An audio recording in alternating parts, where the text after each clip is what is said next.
టెండర్ను రద్దు చేసి మళ్ళీ టెండర్ నిర్వహించి ప్లస్ టెండర్ కుమ్మక్కి చేసి రింగు చేసి సైట్ విజిట్ సర్టిఫికెట్ పెట్టి వారి అనుయాయులకు కట్టబెట్టే ప్రయత్నం చేస్తున్నారు. అట్లే ఎస్ఆర్పి OC2 ఎక్స్పాన్షన్ 2025 ఇది టెండర్ ఇప్పటికి 3 సార్లు వాయిదా వేసిండ్రు. ఇది కూడా కట్టబెట్టడానికి ఇంకా డీల్ సెటిల్ కాక వాయిదాలు వేసుకుంటూ ఇప్పుడు వాళ్ళ అనుయాయులకు కట్టబెట్టే ప్రయత్నం చేస్తున్నారు. ఇది గతంలో జరిగిన టెండర్లను రద్దు చేసి తిరిగి తమ అనుయాయులకు రింగు చేసి కోట్లాది రూపాయల కమిషన్లు మాట్లాడుకొని టెండర్లు కట్టబెడుతున్నటువంటి పరిస్థితి. ఇంకో మూడవ కోణం ఉంది ఇందులో. గతంలో సింగరేణి ఏం చేసేదంటే డీజిల్ బల్క్గా IOC నుంచి ప్రభుత్వ రంగ సంస్థల నుంచి, ఇది కూడా ఒక కేంద్ర ప్రభుత్వ రంగ రాష్ట్ర ప్రభుత్వ రంగ సబ్సిడరీ సంస్థ, డైరెక్ట్గా డీజిల్ తీసుకొచ్చి కాంట్రాక్టర్లకు డీజిల్ వాళ్ళు సరఫరా చేసి పని మాత్రమే చేయించుకునేవాళ్ళు. కానీ వీళ్ళ కమిషన్ల కోసం, వర్క్ వాల్యూ పెంచడం కోసం, పర్సంటేజీల కోసం ఇప్పుడు ఏం చేసిండ్రు, డీజిల్ను కూడా కాంట్రాక్టర్ ఖాతాలో జమ చేసినారు. అప్పుడు ఏమైంది, 50 కోట్ల పని 100 కోట్లు అవుతుంది, డబుల్ అవుతుంది.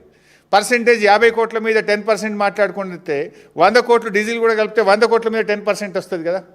కమిషన్ల కోసం సింగరేణి ఇచ్చేటువంటి డీజిల్ విధానాన్ని రద్దు చేసి దాన్ని కాంట్రాక్టర్ ఖాతాలో జమ జరిపి ఈరోజు పెద్ద ఎత్తున పర్సంటేజీలు కొల్లగొట్టే కొత్త విధానాన్ని కూడా రేవంత్ రెడ్డి ప్రభుత్వం తీసుకొచ్చింది. ఇన్ఫ్యాక్ట్ దీనివల్ల సింగరేణికి బాగా లాస్. ఎప్పుడైనా కాంట్రాక్టర్కి బిల్లు చెల్లించినప్పుడు 18% GST కట్టాల్సి ఉంటుంది. నువ్వు 50 కోట్లు పని చేస్తే 50 కోట్ల మీదనే నీకు GST కట్టాలి. ఇప్పుడు డీజిల్ కూడా కలిపితే ఏమవుతుంది, అది డబుల్ రేట్ అవుతుంది, 100 కోట్లు అవుతుంది 50 కోట్ల పని. ఇప్పుడు 100 కోట్ల మీద GST కడితే సింగరేణి సంస్థకు నష్టం కదా. అంటే ఈ రకంగా సంస్థకు నష్టమైనా సరే మాకు కమిషన్లు పెరగాలి, మాకు కమిషన్లు వస్తే చాలు అని చెప్పి ఈ కొత్త డీజిల్ విధానాన్ని కూడా తీసుకొచ్చి ఇటు సంస్థకు నష్టం చేస్తున్నారు, మరోవైపు వీళ్ళు కమిషన్లు కొల్లగొడుతున్నటువంటి పరిస్థితి. ఇదంతా కూడా ఎవరి కన్సర్న్లో జరుగుతుంది, ముఖ్యమంత్రి గారి దగ్గరి సన్నిహితుడు, ఆయన సమీప బంధువు కనుసన్నల్లోనే ఇదంతా జరుగుతూ ఉంది. ఎవరికి టెండర్ రావాలన్నా, ఎవరికి సైట్ విజిట్ సర్టిఫికెట్ రావాలన్నా ఆయన ఆజ్ఞ లేదే సర్టిఫికెట్ రాదు, టెండర్ దక్కదు. ఒక రింగ్ లీడర్, ఒక గ్యాంగ్ లీడర్ని పెట్టినారు. ఒక్కొక్క దానికి ఒక గ్యాంగ్ లీడర్. సింగరేణికి కూడా ఒక గ్యాంగ్ లీడర్ని పెట్టి ఇలా ఆయన కనుసన్నల్లో ఇక్కడ సైట్ విజిట్ సర్టిఫికెట్లు, టెండర్లు దక్కించుకునేటువంటి విధానాన్ని ఇలా ఈ ప్రభుత్వం, రేవంత్ రెడ్డి ప్రభుత్వం తీసుకొచ్చింది. ఇలా నేను ఒకటి అడుగుతా ఉన్నా, చీటికి మాటికి సిట్ అంటున్నావు కదా, చీటికి మాటికి ఎంక్వైరీలు అంటున్నావు కదా, నేను ఇంత ఓపెన్గా ఫ్యాక్ట్స్ బయట పెడుతున్నా. నీకు నిజాయితీ ఉంటే, దమ్ము ఉంటే దీన్ని CBI విచారణకు ఆదేశించు. అన్ని సాక్ష్యాలతో సహా నేను CBIకి అందించడానికి సిద్ధంగా ఉన్నా. ఇప్పుడు కిషన్ రెడ్డి గారు కోల్ ఇండియా మినిస్టర్. ఇలా కేంద్ర ప్రభుత్వంకు సింగరేణిలో 49% వాటా ఉంది.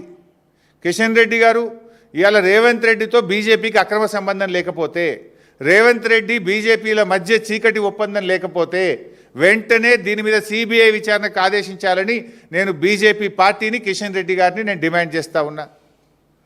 మీరు కుమ్మక్కు కాకపోతే ఆదేశించండి, మీరు CBI విచారణకు ఆదేశించండి. నా దగ్గర ఉన్న అన్ని ఆధారాలు తెచ్చి నేను CBIకి ఇవ్వడానికి సిద్ధంగా ఉన్నా. నేను చెప్పిన ప్రతి విషయం మీద కూడా నా దగ్గర ఆధారం ఉంది. అందుకే ఇవాళ మీరు ఇంకోటి గమనిస్తే 2 సంవత్సరాల నుంచి సింగరేణికి ఒక పర్మనెంట్ CMD లేడు. వీళ్ళ అడుగులకు మడుగులొత్తే విధంగా, వీళ్ళ అరాచకాలను చేసుకునే విధంగా ఇన్ఛార్జ్ MDలను పెట్టి అడ్డగోలు వ్యవహారాలు ఇవాళ సింగరేణిలో నడిపిస్తూ ఉన్నారు.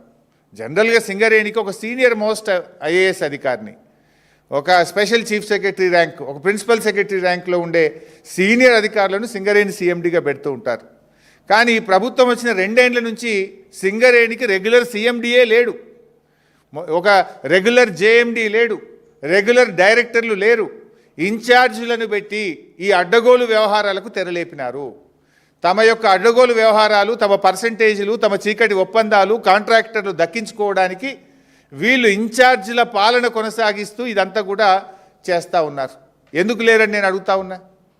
నేను భట్టి గారిని అడుగుతా ఉన్నా, భట్టి గారు ఈ సైట్ విజిట్ సర్టిఫికెట్ మీరు లేదని చెప్పి 9E బ్లాక్ను రద్దు చేసినారు కదా, మరి సైట్ విజిట్ సర్టిఫికెట్ పేరు మీద జరిగిన అన్ని టెండర్లు రద్దు చేయాలని చెప్పి నేను డిమాండ్ చేస్తూ ఉన్నా.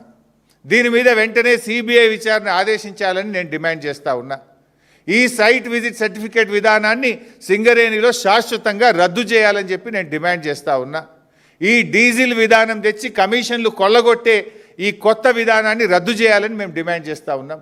సింగరేణికి ఒక నిజాయితీ కలిగిన ఒక ఉన్నత అధికారిని సీఎండీగా శాశ్వత ప్రాతిపదికన నియమించాలని చెప్పి కూడా ఈరోజు మేము డిమాండ్ చేస్తూ ఉన్నాం.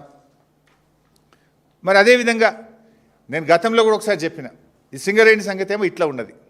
గతంలో ఈ క్యాబినెట్ ఒక దండుపాలెం మూట అని చెప్పి నేను ఆరోపిస్తే నా మీద ఈ మంత్రులంతా కూడా విరుచుకపడ్డారు నా మీద. ఇప్పుడు నేను అడుగుతున్నా, మీ దండుపాలెం మూట కాకపోతే ఏంది? మీరే బయటపడుతున్నారు కదా, తన్నుక సస్తున్నారు కదా. ఇప్పుడు ఈ 9E బ్లాక్ టెండర్లలో ముఖ్యమంత్రి వర్సెస్ భట్టి గారు వర్సెస్ కోమటిరెడ్డి కదా, ముగ్గురు దండుకుంటేనే కదా ఇదంతా విషయం బయటకు వచ్చింది. ఇలా బొగ్గు టెండర్లలో, సింగరేణి టెండర్లలో రేవంత్ రెడ్డి గారు వర్సెస్ భట్టి గారు వర్సెస్ కోమటిరెడ్డి గారు. నాకు దక్కాలంటే నాకు దక్కాలి, నా మనుషులకు దక్కాలంటే నా మనుషులకు దక్కాలని ముగ్గురు మధ్య వాటాల పంచాయతీ కాకపోతే ఏంది ఇది? పాపం మధ్యలో ఐఏఎస్ అధికారులు, జర్నలిస్టులు బలిపశువులు అయిపోయినారు. మీ వాటాల పంచాయతీకి, మీ టెండర్ల పంచాయతీకి, మీ కాంట్రాక్టర్ల పంచాయతీకి ఐఏఎస్ అధికారులను ఎందుకు బలి చేస్తున్నారు? జర్నలిస్టులను ఎందుకు బలి చేస్తున్నారు? మీరు తన్నుక సచ్చింది నిజం, వాటాల కోసం కొట్టుకున్నది నిజం, నాకంటే నాకు టెండర్ అని చెప్పి తన్నుకున్నది నిజం. దీంట్లో జర్నలిస్టులు ఏం పాపం చేసిండ్రు? ఇది ముగ్గురు దన్నుకున్నారు.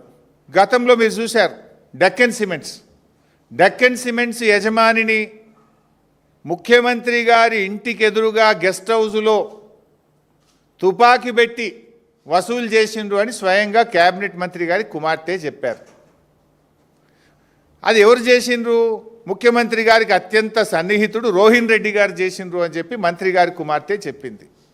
అంటే మీరు అక్కడేం జరిగింది? ముఖ్యమంత్రి వర్సెస్ కొండా సురేఖ గారు. ఏం పంచాయతీ?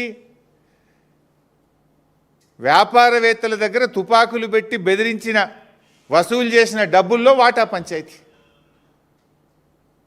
అక్కడేమో డెక్కన్ సిమెంట్స్ యాజమాని ఇచ్చిన డబ్బుల్లో వాటాల పంచాయతీతోని ముఖ్యమంత్రికి దేవాదాయ శాఖ, అటవీ శాఖ మంత్రి మధ్యలో పంచాయతీ చూశాం. మరో పంచాయతీ టెండర్ల పంచాయతీ. సమ్మక్క సారక్క మేడారం టెండర్లలో దేవాదాయ శాఖ టెండర్లు పిలిచి టెండర్లు ఫైనల్ చేస్తే తనకు దక్కలేదని, పొంగులేటి గారి కంపెనీకి దక్కలేదని టెండర్లే రద్దు చేసి దేవాదాయ శాఖ నుంచి ఆ టెండర్ల విధానాన్ని R&B శాఖకు బదిలీ చేసి టెండర్లు దక్కించుకున్నది పొంగులేటి గారి కంపెనీ కాదా? అంటే సమ్మక్క సారక్క టెండర్ల విషయంలో దేవాదాయ శాఖ మంత్రి సురేఖ గారు, పొంగులేటి శ్రీనివాస్